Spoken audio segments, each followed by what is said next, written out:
better than friends. Helen was amazing from day one. What she understood, not just about the school and the barriers and limitations and coming from a kind of gym class approach to physical education and quality PE, it was amazing what she understood from day one about that process and what could be done right away and what couldn't. She memorized all the kids' names within a week. There's no doubt in my mind that they knew she cared about them from day one. And the most important ingredient in making change in a place like this is the teacher. If you have a real quality teacher, that's number one. But it almost goes hand in hand with the support from administration and the accountability from administration. You know, the standard that I always take into consideration in terms of incorporating any program into my school, the Children's Storefront, is this something that I know that the teachers can do, they can use it, that it's easy for them to understand and that they can incorporate into their daily activities, that it doesn't take away from any aspect of what the classroom curriculum, but in fact enhances it. And this program does that.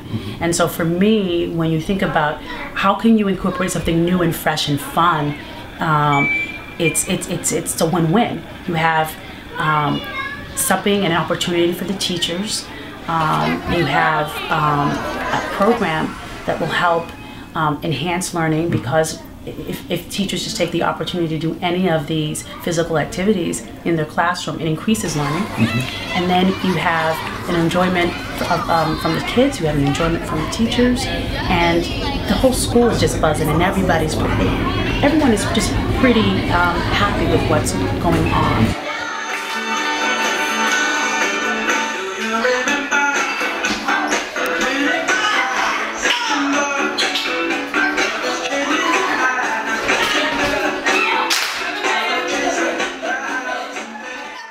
You know, it's like I never ever see you give up. But I would be uncomfortable if I wasn't trying.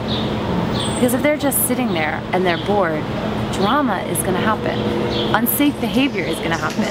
So if I stop trying and I give them that time to get into that, that's when you lose control. And for me, that is not teaching. Then I'm just being, officiating, like trying to break up this or putting someone in that penalty box and moving someone else over there. But just even the menus that you have posted around your common room now, just to see that they can actually list a variety of activities that they would need to build the different components of fitness. Right. So the common room was being used.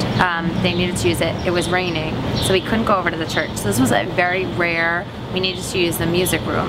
So we're in the music room and I'm like, wow, I am not sure how we're going to get that much movement in here. It was good because they got to think like, okay, me last year, could I play an hour up? Because we need to put time frame or repetition. Right. So they're putting down push-ups and they put like 25 push-ups. Yeah. So I said, all right, you're in third grade now. Can you show me 25 good push-ups? Can you show me one good push-up? And is it fun to do? So am I going to pick that on your menu? No, let's look at something else. So they kind of got like, well, me last year, I didn't want to necessarily choose. So it actually worked out great. And then they had to demonstrate all of their movements, of course.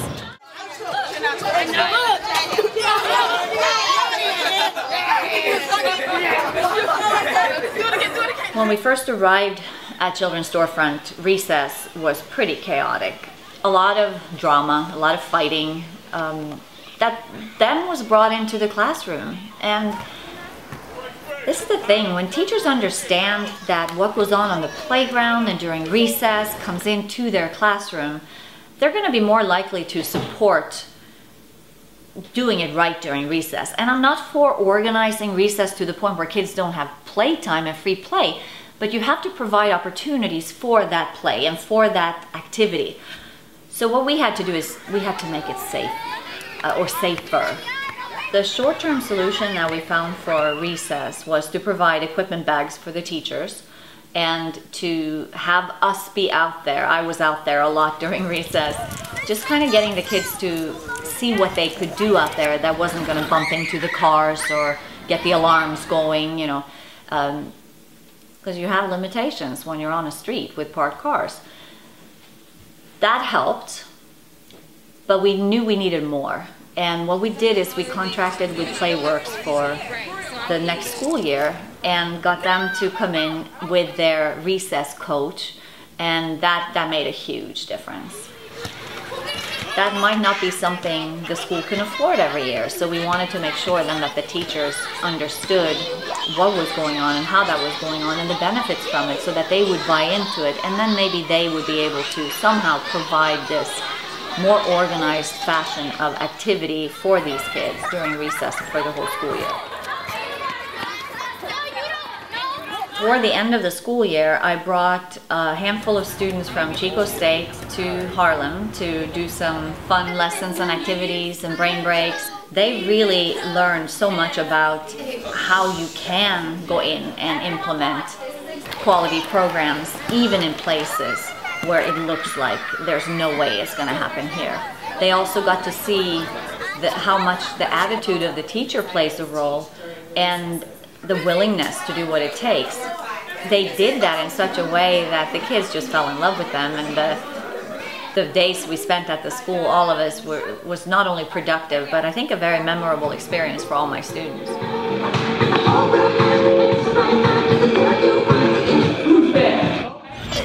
All the things that Katrina and you guys have been implementing at Storefront, and I see that the teachers feel that the kids are more alert. Just on Mondays and Thursdays, our afternoons are very long. We're in the classroom from after lunch, so you get that after lunch slug from 12:30 all the way till 3:45. They can do brain breaks in the classroom, making sure that kids are alert and awake, and that they get up and move for a minute or two every 20 minutes at least in a class.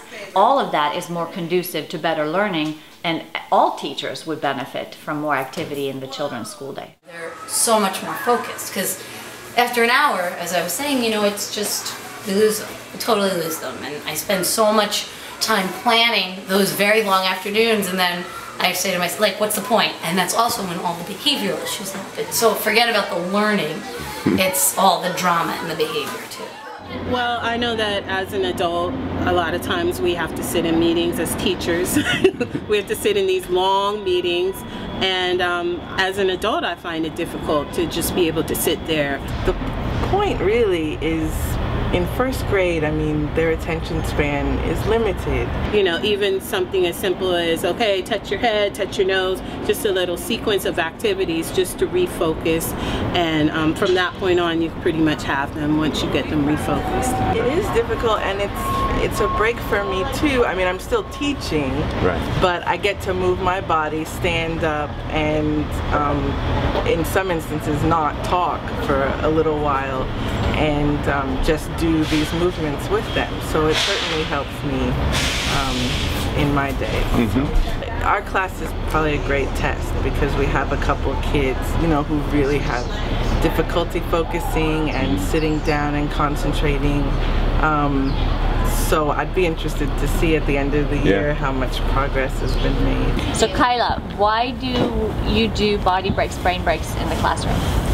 So we could exercise and help our brain to think before we start an activity like math or language arts. I know, and it was fun to do body breaks because body breaks is my favorite part of the thing that in the class. It helps you turn your brain on. In general, as a teacher, I love to try and connect everything across the curriculum, and so to me, movement should just be a part of that. I think it's really fun. We create, you know, like that particular day we were on the ballroom floor of the Savoy and doing the Lindy Hop, and so then so much understanding comes out of that. You know, there's only so much you can get from reading articles about the Savoy Ballroom and watching videos of other people dancing it, but actually standing up and doing a choreographed dance together with your classmates is really going to bring that experience home, and they can really imagine themselves physically and mentally in that space, and then to take a walk over to the Savoy Ballroom really, or the space where it was, really solidifies that in their minds.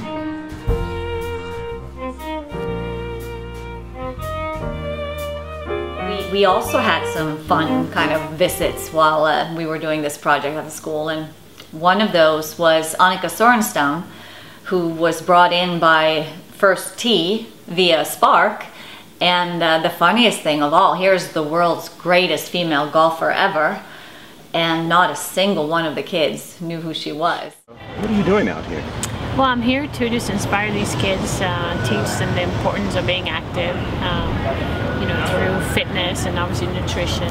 I partner with two organizations that really care about kids and that do just that. And first is Spark, which is I think is the leading physical education program in the country. And then also First Tee. Obviously, golf is close to my heart, and we partner with them on something called 9 Healthy Habits. So First Tee has always been teaching, you know, the life skills lessons, and now we added kind of the back 9 to it, which is the healthy part about safety and play, you know, the body and the mind. So that's what we're here to inspire these kids to, you know, the importance of being active.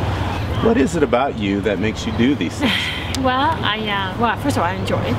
Number two is I'm a mother, and I know the importance of being active. I mean, my life growing up was all about healthy and being active, and now you look at kids, and you just don't see that in a lot of kids, especially their upbringing. They don't have an opportunity to be, you know, to be outside, and you know, you look what happens, the consequences of not eating right and not being active. We see, you know, obesity rate in this country is as high as it's ever been, and you know, you got 20 million kids that are overweight or obese, and that leads to, you know, some horrible things, not just bad confidence, but, you know, high blood pressure, diabetes, and, you know, just a lot of cardiovascular diseases. And this is our, you know, this is our next generation, and I really feel like this is something that we can do something about. And if you teach them early some good habits about just being active, eating right, and of course it's in moderation, but if you can do that, I think just, you know, they will live a long, happy life, and that's important to me.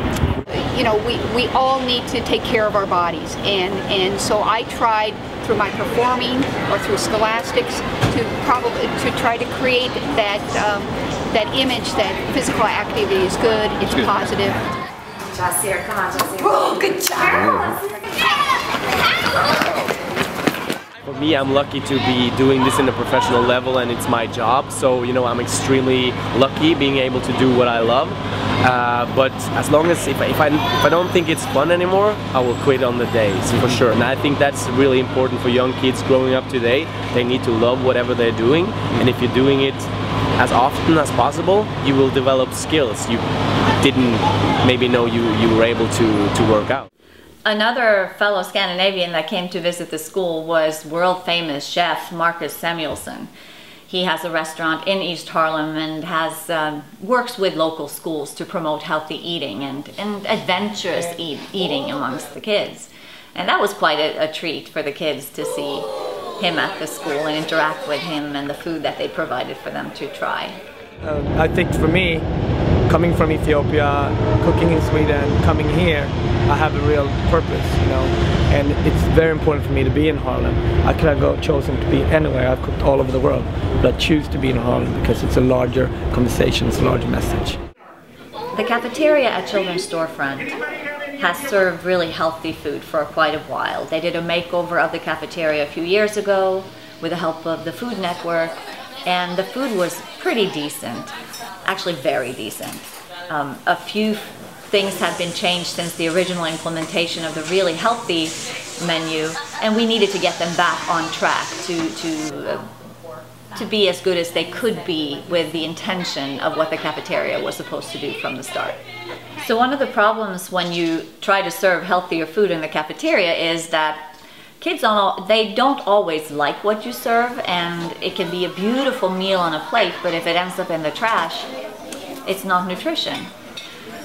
So there had to be some education to go along with what they were eating in the cafeteria. We brought in a couple of master students from California State University, Chico, and Cal Poly San Luis Obispo, and they both analyzed the menu in the cafeteria, found that it was actually pretty decent, and made some suggestions for some simple changes. But most importantly, we implemented an education program for the third graders so that they could try to educate the rest of the school about all the good things that they were all eating in the cafeteria. So we could have buy-in at the higher level, an understanding, and hoping that that would lead to a desire to eat the healthy food that was provided.